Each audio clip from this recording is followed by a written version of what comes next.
Winter blizzards in Alaska are nothing new. Most of us know how to manage even the worst ones. I've lived alone in this house for about 5 years now. A simple place at the edge of the woods. It's far enough from the city for quiet, but close enough for an easy drive to work. That night, though, the storm hit harder than usual. It was a Friday in late December, and I'd closed my store early, sending my employees home before the roads turned too dangerous. By the time I got back, snow was falling heavily, turning my driveway into a thick, uneven white mess. After clearing just enough space to park, I went inside, locked up, and turned on the heat. The wind howled outside, shaking the windows now and then, but I found the sound comforting. I made myself a hot chocolate and sank into my well-worn recliner, the kind that tips back too far if you're not careful. It felt like the perfect evening. No noise, no people, just me and the raging storm. Around midnight, I was watching a random show about ice. When I heard a knock, I pressed pause, sitting up straighter. I live quite far out, with my closest neighbor at least a quarter-mile down the road. Visitors at midnight? Not normal. I got up, pulled the curtain aside, and peeked out the front window. Snow was falling thickly, blurring the porch light.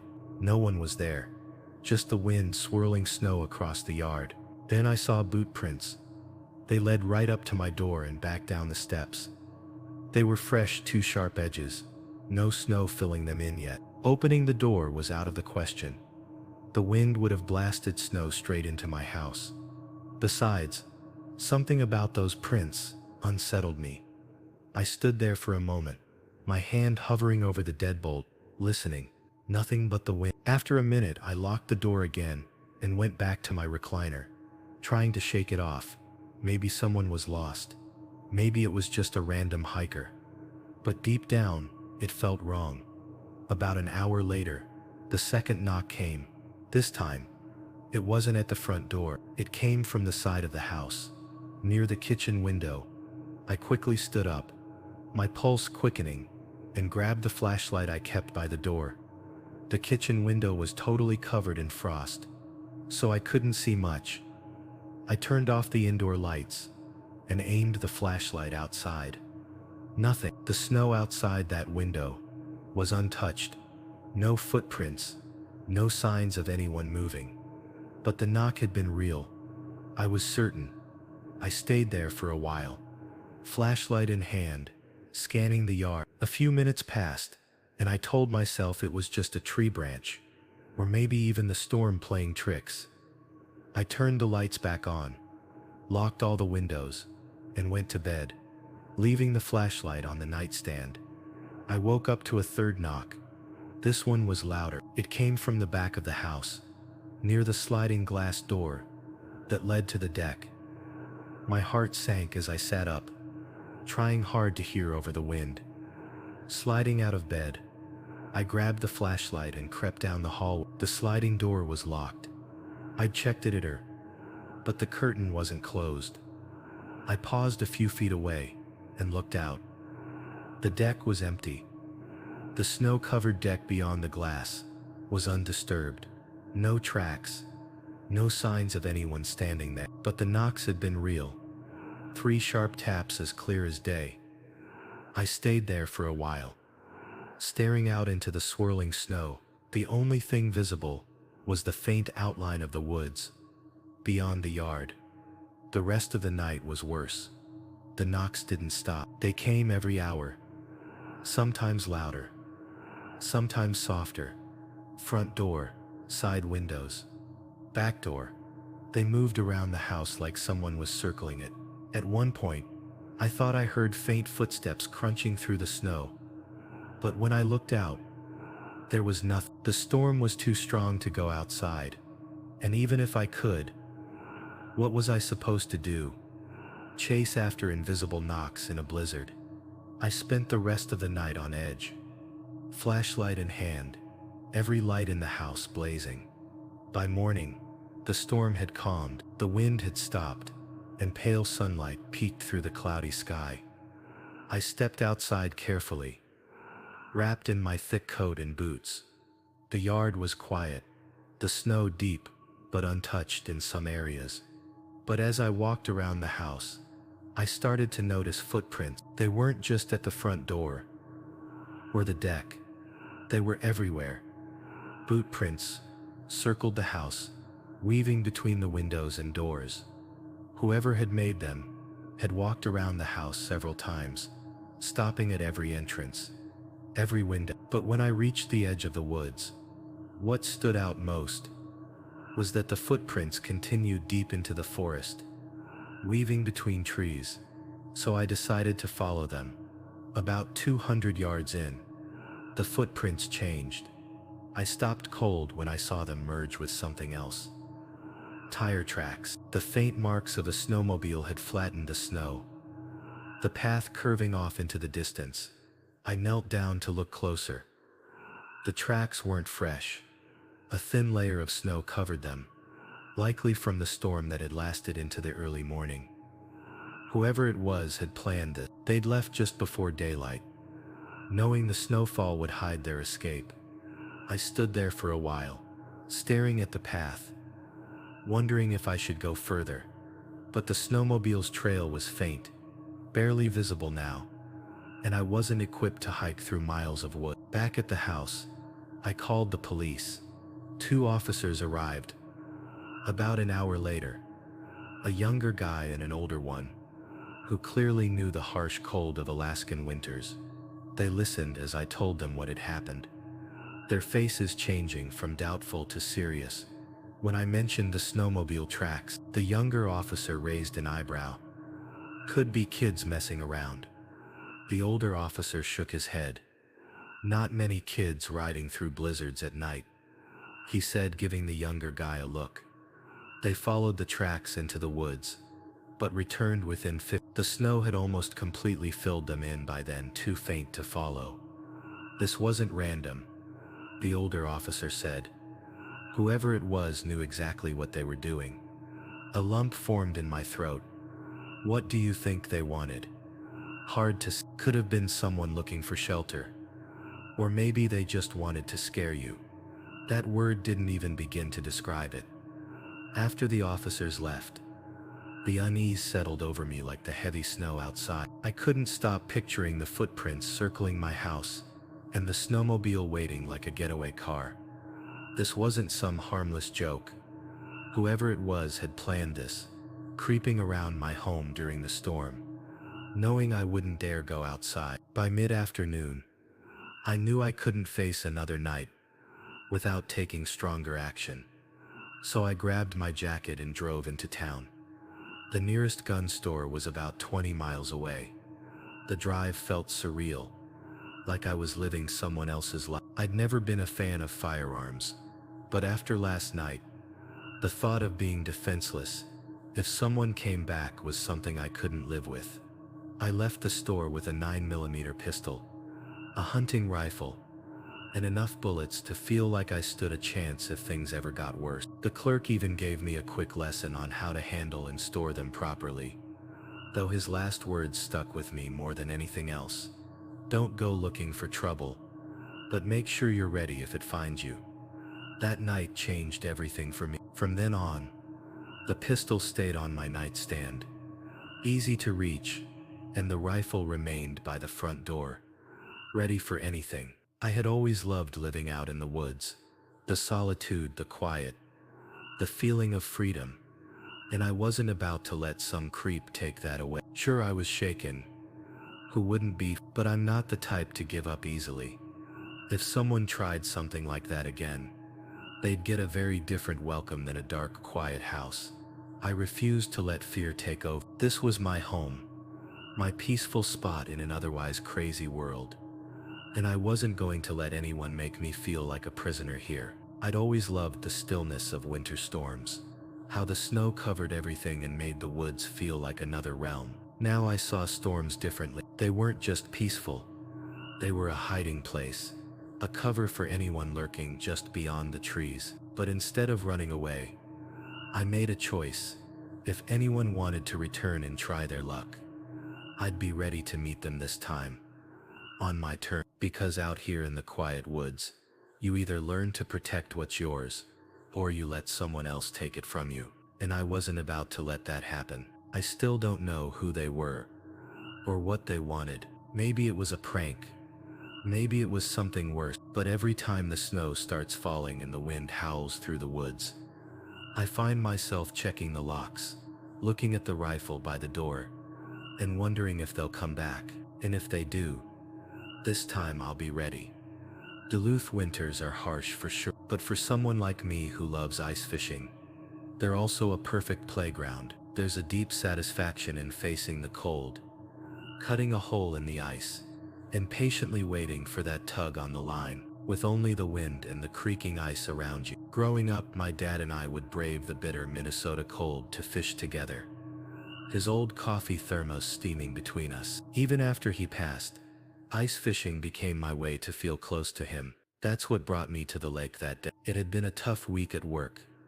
Tight deadlines, endless emails, and the kind of stress that stays with you. The weather forecast warned of a blizzard, but I wasn't worried. The ice was thick, solid enough for trucks, let alone me and my gear. By the time I arrived, the snow was falling hard, making it hard to see more than 20 feet. The wind howled as I pulled my sled onto the ice, the sharp cold biting through my glove. Most people would avoid this kind of weather, but for me it was perfect.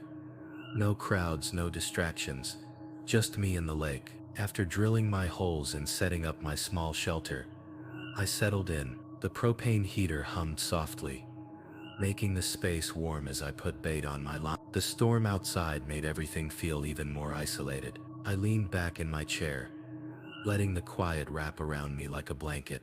That peace didn't last. About an hour in, I noticed something through the shack's small window.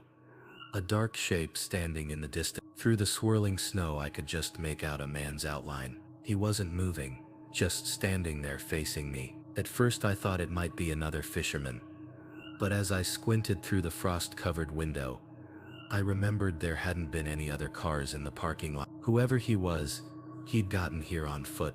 Maybe he was just checking the ice, or maybe he didn't have a shack and was simply enduring the storm. Still, something about the way he stood there made the hairs on my neck prickle. I looked away for a moment, focusing on my fishing line. When I looked back, he was gone. The wind howled louder, shaking the walls of my shelter. I told myself I was being silly, that the storm was playing tricks on my eyes, nothing more. But no matter how hard I tried, I couldn't convince myself I was truly alone. About 20 minutes later, I heard footsteps crunching on the ice, stopping right outside my shack. I reached for the zipper, pulling it open just enough to peek out.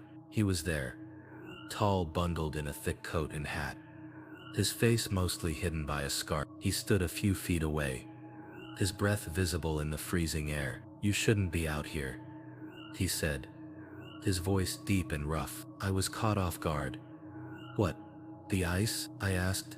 "It's not safe," he said, pointing toward the lake. I frowned, looking down at the holes I'd drilled. The ice was at least 10 inches thick, plenty safe for fishing. "It's solid," I replied. "Not today," he said. There was something in his tone that sent a chill through me, not just from the cold, but from the weight of his words. He wasn't trying to scare me. He was warning me. Before I could respond, he turned and started walking away. "Hey," I called after him. "Wait." He didn't stop. Within seconds, he vanished into the storm, leaving me confused and uneasy. I went back inside, but I couldn't focus. His words kept replaying in my head. What did he mean? Not today. The ice was fine, wasn't it? That's when I heard it. A loud, echoing crack. I jumped to my feet. The ice groaned loudly beneath me. I grabbed my gear and bolted out of the shack, the snow whipping against my face. The cracks grew louder, spreading like spider webs across the ice. The ground beneath me shifted, and I nearly lost my balance. I ran as fast as I could, my boots slipping on the slick surface. Behind me, the ice gave way with a deafening crash. My shack tilted, one side sinking into the freezing water. I didn't stop until I reached solid ground, my chest heaving and my legs trembling. I turned back to the lake, my breath fogging in the frigid air. The shack was gone, swallowed by the icy water. But that wasn't what caught my attention.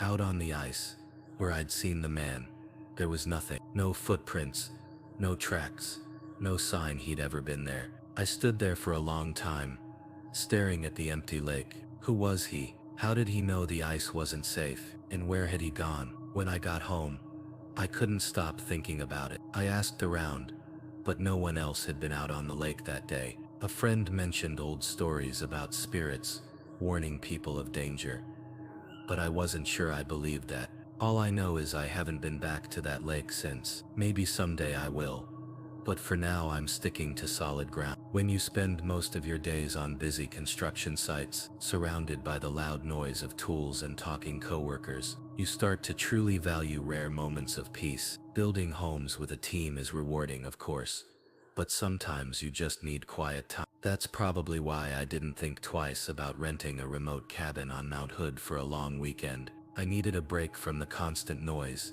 both real and in my head, from my job. A snowstorm was predicted, but that just made it sound even better. A cozy cabin, a warm fire, and the sound of snow piling up outside. Perfect. I arrived late in the afternoon, just as the first snowflakes began to fall. The driveway hadn't been plowed in ages, so I had to park a bit down the road and trudge up with my gear. The cabin looked exactly like the photos, and the whole place was beautiful. The key had been left in a small lockbox by the door. When I stepped inside, it was colder than I expected. The heating was on, but it was weak, probably a setting the rental company used to save money. I dropped my bags in the living room, turned on a few lights, and immediately started a fire in the wood stove to warm the place up. That's when I noticed the first strange thing. Dirty dishes stacked in the sink. A couple of mugs, a plate, and a pan with dried grease. I frowned, thinking maybe the cleaning crew had been rushed, or hadn't made it out because of the snow. Not a great start, but whatever. I wasn't going to let a few dishes ruin my weekend. I washed them quickly and moved on. But the weirdness didn't stop there. When I went to the bedroom to unpack, I noticed the bed looked off. The blanket and sheets were rumpled, and the pillow had a dent, like someone had just been lying there. I leaned closer and pressed my hand to the mattress. It was warm. Now I don't jump to conclusions, but I'd be lying if I said that didn't make me uneasy. Still, I told myself it was probably just lingering heat from the heating system. I shook it off, put my things away, and decided to settle in. The evening passed perfectly. I cooked dinner, sipped whiskey by the fire, and lost myself in a book I'd brought. Outside, the snowstorm grew stronger, blanketing the woods in white, and silencing every sound, except the wind. Around 10 p.m., I decided to go to bed. The cabin was small, so I double-checked the doors and windows to make sure everything was locked. Satisfied, I crawled into bed and turned off the light.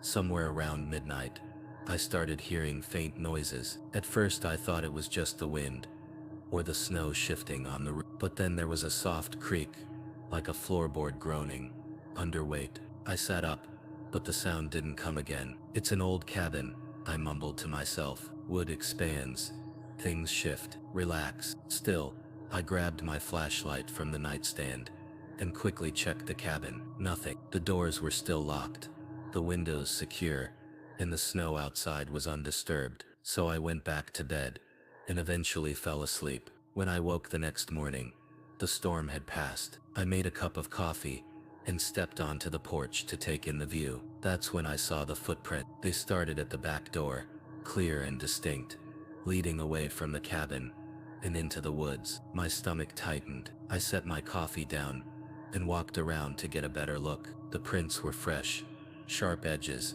untouched by new snowfall. They went straight from the back door to the woods, disappearing into the trees. And then it hit me.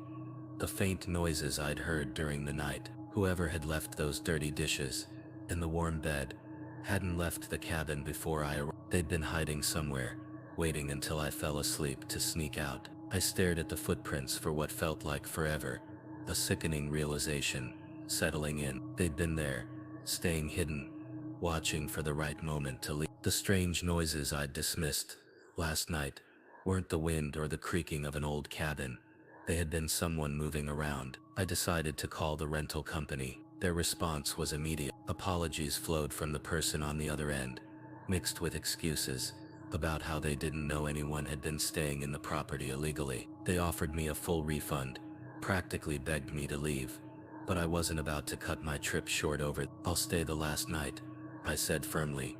There was a pause before the person on the phone nervously offered some advice. "All the doors in the cabin have heavy old-style locks on the inside," they said. "They can't be opened from the outside. Just lock them all before you go to bed.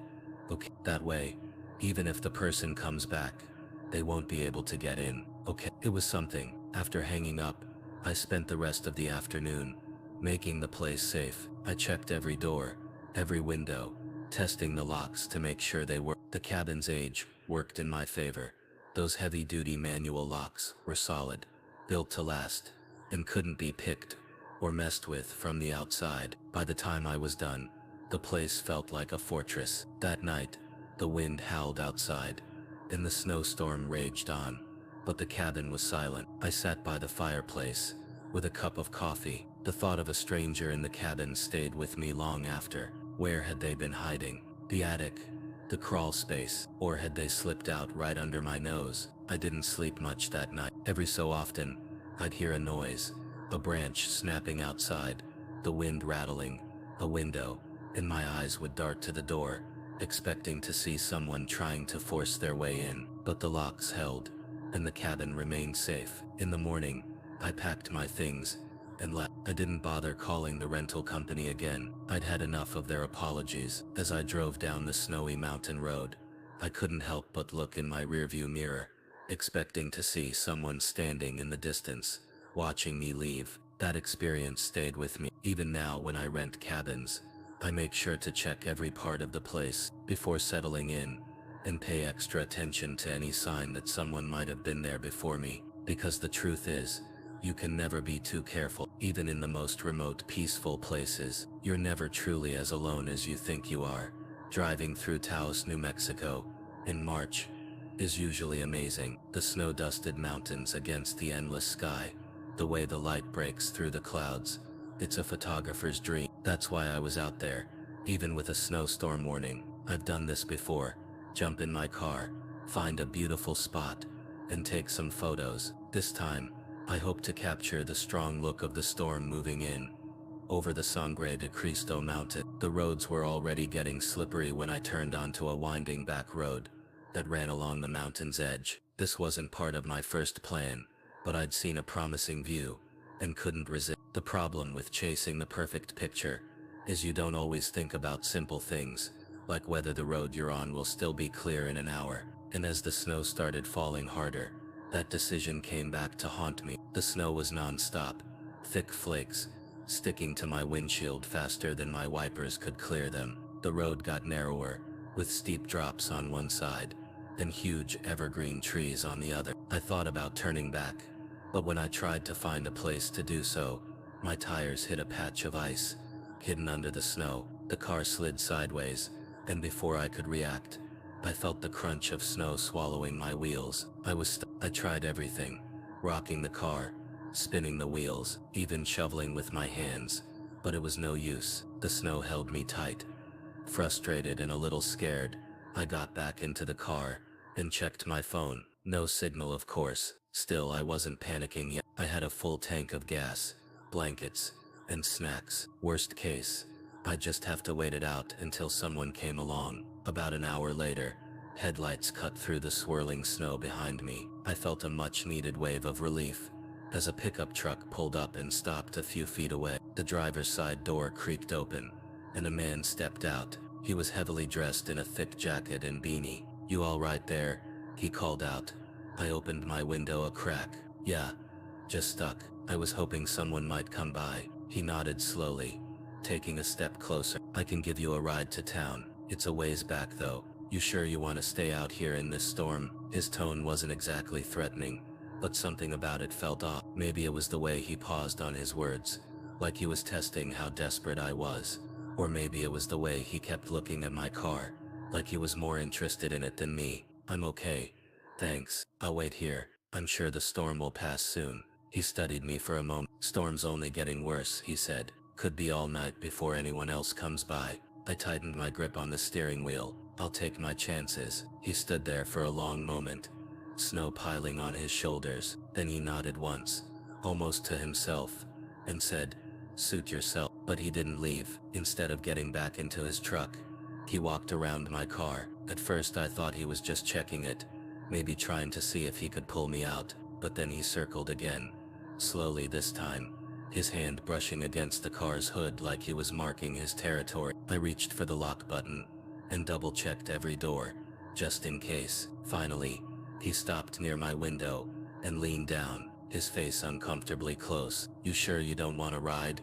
he asked, his voice quieter now, almost trying to persuade me. I didn't answer, just stared straight ahead. After a moment, he chuckled, a low, humorless sound, and walked back to his truck. I watched in the rearview mirror as he climbed in and started to back up. My tension eased as his headlights vanished into the storm, but then they stopped. The truck didn't drive away. Instead, it sat there, idling, just a few feet behind me. Every few minutes, the engine would rev, like the driver was getting impatient, but he never moved. I turned off my own headlights, hoping he'd think I was asleep or not interested in whatever game he was playing. But deep down, I knew this wasn't over. Minutes stretched into an hour, and still the truck didn't budge. My fingers hovered over my phone, useless as it was without service. I thought about trying to run for it, but the idea of leaving my car and facing him out in the open was even more terrifying. At some point during the night,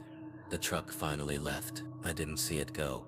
I must have dozed off for a moment, but when I opened my eyes, the headlights were gone, and the storm had died down. A faint gray light seeped through the clouds, signaling dawn. I managed to inch my way out of the snowdrift. My legs were stiff, and I drove back to town. At a diner, I told the waitress what had happened. Her face turned pale as she leaned in closer. "You're lucky," she said. "There have been reports about a truck like that. A guy's been stopping stranded drivers, trying to get them into his vehicle. No one knows what he's after, but it's nothing good." The thought made my stomach turn. What would have happened if I had said yes to his offer, or if I hadn't locked my doors? After that, I got rid of my car and bought a 4x4, complete with mud tires, a small shovel, and a satellite phone. I still love the excitement of chasing a storm for the perfect picture, but I'm much more careful now, because if there's one thing that night taught me, it's that the snow isn't the only danger hiding on those mountain roads. If these snowstorm nightmares sent shivers down your spine, don't forget to hit that like button and subscribe for more chilling tales. What would you have done differently in these icy situations? Share your thoughts in the comments. I'd love to hear them. Send this video to a friend who thinks snowstorms are all about hot cocoa and sledding. They might need a reminder to trust their gut feelings. Stay warm, stay safe, and always keep an eye on those frosty shadows. Thanks for watching, and I'll see you in the next nightmare.